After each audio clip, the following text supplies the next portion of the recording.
Congo. Yahweh, Yahweh, batela mikongo. Yahweh, Yahweh, benisa mikongo. Yahweh, Yahweh, batela mikongo.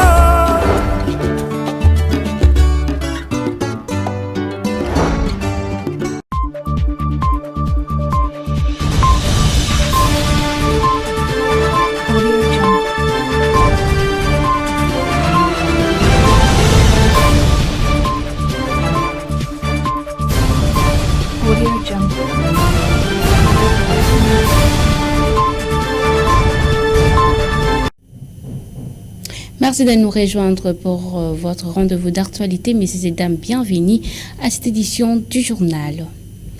Ouvrons cette session d'information par l'image forte du week-end à Kinshasa où Félix Tshisekedi est entouré de chefs spirituels à la Cité de l'Union africaine. Le chef de l'État a enfin répondu aux appels pressants des églises catholiques et de la diplomatie régionale en acceptant le principe du dialogue national inclusif. Les détails dans ces commentaires de Abdelaziz Baba. Vendredi 17 juillet 2026, l'histoire politique de la RDC vient de s'accélérer à la Cité de l'Union africaine. À l'issue d'un tête-à-tête crucial entre le président Félix Tshisekedi et les chefs spirituels, le verrou de la rigidité institutionnelle a sauté. L'option d'un dialogue national inclusif est officiellement levée. Ce dénouement, qui s'apparentait encore à une chimère il y a quelques semaines, est la victoire d'une diplomatie croisée où la foi des églises a su s'allier à la ruelle politique des capitales régionales.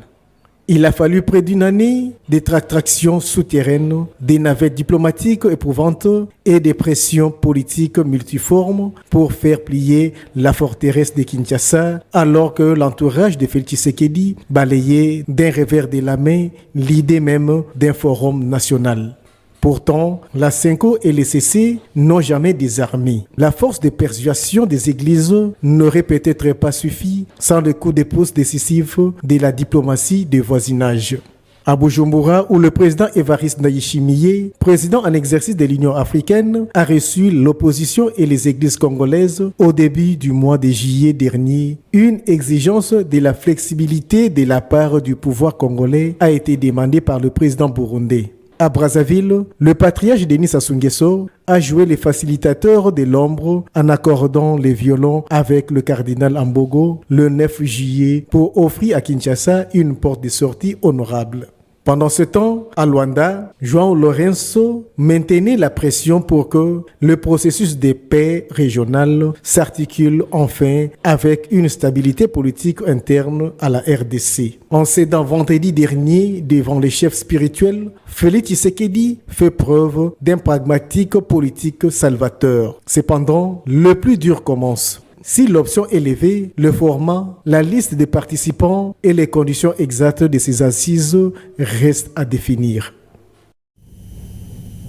Restons toujours dans ces chapitres sur le dialogue inclusif. À l'issue de ces échanges, les hommes de Dieu ont reconnu les responsabilités du Rwanda comme pays agresseur de la RDC. Ils regardent désormais vers une même direction afin d'unir le pays par un dialogue. Suivez.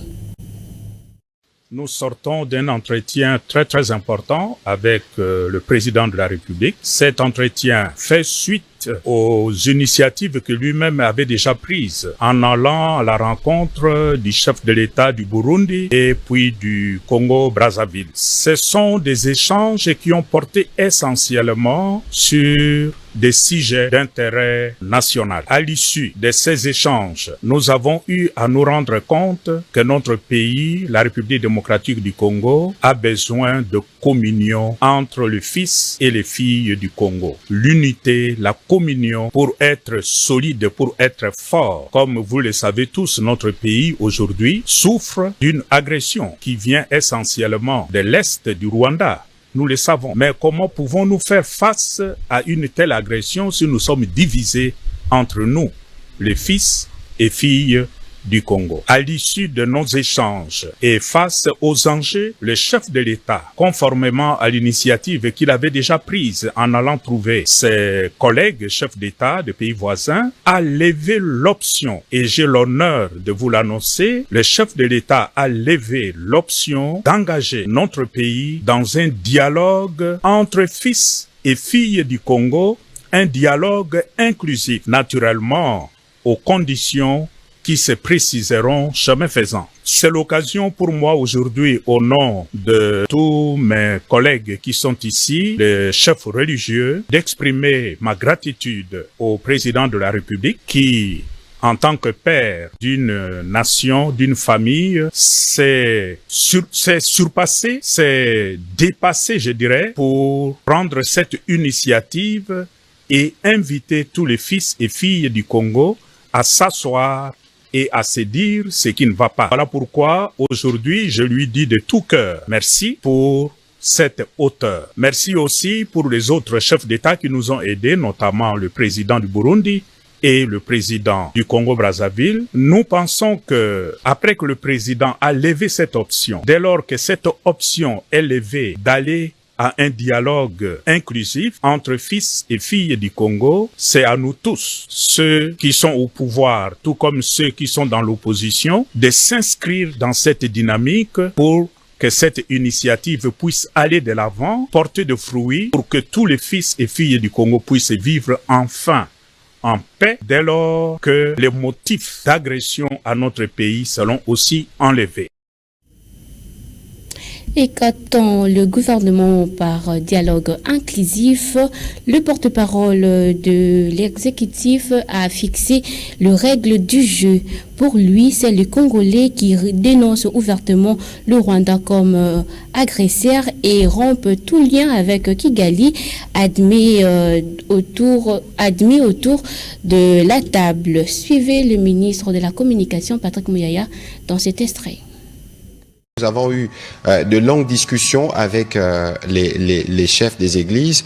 Vous savez que le président de la République l'a dit et redit que les dialogues doivent se tenir entre Congolais, mais les Congolais qui sont en mesure de dénoncer l'agression. Et dans ce que nous avons observé jusqu'à présent, il y a des Congolais qui sont complices de l'agression. On n'a pas besoin de refaire leur procès ici, parce qu'ils ont déjà leur procès. Vous avez vu que dans la liste, certains d'ailleurs ont été de nouveau sanctionnés par les Nations Unies, c'était hier. Donc, lorsque nous, on parle d'inclusif, c'est d'abord tous ces Congolais qui s'unissent pour un objectif commun, parce qu'on va aller faire un dialogue. Pourquoi? Si nous allons faire un dialogue, c'est parce qu'on estime qu'il y a des préoccupations majeures du pays qui nécessitent que les enfants d'un même parent ici de la République démocratique du Congo puissent s'unir et être ensemble. Et lorsque les prêtres ou les chefs des confessions religieuses parlent du mot inclusif, ici, on regarde ceux qui, jusqu'à présent, pour nous, n'ont jamais, de manière claire et sans ambiguïté, montré qu'ils étaient contre l'agression. Parce que n'oubliez pas que nous avons eu des expériences par les passés. Nous avons par exemple le processus que nous avons à Doha, où dans la pratique, lorsqu'il s'agit de décider, les Congolais, qui sont les supplétifs du Rwanda, doivent s'y référer aux pairs pour qu'ils viennent donner un quitus pour faire avancer. Et si nous voulons construire ces blocs, construire cette cohésion nationale, il faudrait que le Congolais qui viendront dans ces discussions n'ait pas d'ambiguïté. Il faudrait qu'ils démontrent, de par leurs déclarations pour certains, qu'ils coupent le lien avec celui qui est le bourreau des Congolais pendant autant d'années. Dans un autre registre, lors de la 3e session du comité politique monétaire de la Banque centrale du Congo, tenue le vendredi 17 juillet 2026 à Kinshasa, la Banque centrale a pris la décision majeure d'abaisser son taux directeur de 100% point de base, le ramenant de 13,5% à 12,5%. Cette mesure vise à détendre modernement les conditions de financement économique tout en gardant le taux d'intérêt réel positif. Suivez André Abesso, gouverneur de la Banque centrale, dans cet extrait. Réunis en session ordinaire le 17 juillet 2026, le comité de politique monétaire a décidé ce qui suit. Abaisser le taux directeur de 100 points de base, passant de 13,5% à 12,5%, et le taux sur la facilité de prêt marginal qui passe de 17,5% à 16,5%. Introduire une nouvelle maturité de 252 jours, soit 36 semaines, pour le bon BCC. Maintenir inchangés les coefficients de la réserve obligatoire, soit 10,5% et 0% pour les dépôts à vue et à terme en monnaie nationale, ainsi que 11,5% et 10,5% pour les dépôts à vue et à terme en devises étrangères. Et dans l'actualité internationale, tournant historique pour la défense européenne, l'Allemagne va participer de cette année à Poker, l'exercice de dissuasion nucléaire française. Une annonce conjointe d'Emmanuel Macron et du chancelier allemand Merz. Berlin va déployer les avions de chasse conventionnels pour escorter le Rafale français. France 24 pour les commentaires. Ils sont arrivés ensemble sur la base aérienne de Norvenich à bord de ce Super Puma, l'hélicoptère symbole d'une coopération industrielle franco-allemande réussie. Un rapprochement affiché entre Paris et Berlin qui doit se concrétiser à l'échelle militaire et stratégique. À l'issue de leur conseil bilatéral de sécurité et de défense, Emmanuel Macron et Friedrich Merz ont annoncé la participation des forces allemandes à un exercice nucléaire à l'initiative de la France, seule puissance nucléaire de l'Union européenne. Il s'agit de mobiliser des capacités pour renforcer davantage notre dissuasion commune à l'avenir. Et parallèlement à ce travail sur une doctrine conjointe, nous associerons également des forces conventionnelles allemandes à un exercice nucléaire mené par les forces armées françaises avant la fin de l'année. Paris et Berlin se sont projetés au-delà de la dissuasion nucléaire, envisageant d'autres dossiers sécuritaires, notamment les systèmes de frappe de longue portée et d'alerte antimissiles. La défense antiaérienne était jusque-là une pierre d'achoppement entre les deux pays. L'Allemagne militant pour un bouclier antiaérien reposant sur les systèmes américains et israélo-américains face à la France qui prône des solutions européennes. Paris a proposé d'associer 8 pays de l'UE à son programme de réveil stratégique européen dans un contexte mondial incertain. Nous vivons un moment de défi pour nos deux pays et une époque très singulière. La guerre sur le sol européen, la question régulièrement posée sur la convergence transatlantique et sa solidité, les défis technologiques auxquels nous sommes soumis, et tout ça remet en cause ce qui avait fondé l'Europe ces dernières décennies. Après l'enterrement du projet de l'avion de combat franco-allemand SCAF, il était urgent pour les deux leaders de montrer que la coopération franco-allemande était relancée, moteur d'une stratégie sécuritaire à l'échelle européenne. C'est par cet élément que nous mettons fin à cette édition du journal. Messieurs et dames, monture de programme sur les antennes des Ecopolis RTV. Au revoir.